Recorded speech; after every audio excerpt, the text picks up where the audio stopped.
এ এক অন্য আমি, কলমে এবং পাঠে আমি ইতিমণ্ডল। কথা ছিল উদাসীন হবে ভালোবাসা, এমন কোনো চাওয়া থাকবে না যাতে ভালোবাসা আঘাত পায়।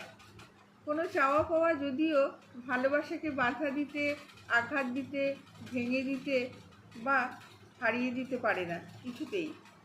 কিন্তু অনিবার্যভাবে এলো অভিমান, অপেক্ষা আর অবচেতনে অধিকারের তুমুল লড়াই। প্রয়োজন ছিল না, মন বিধ্বস্ত হলো, আমি পাল্টে গেলাম, জন্ম হলো অন্যরকম আমি।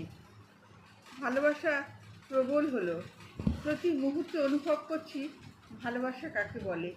সততা, বিশ্বাস, ভালোবাসা আর সত্যিকারের আমি পরাজিত হলাম আপেক্ষিকভাবে। সে দুমড়ে মুচড়ে ভেঙে আবারও অন্য আমি, জীবনের তৃতীয় পর্যায়ে এ এক অন্য আমি।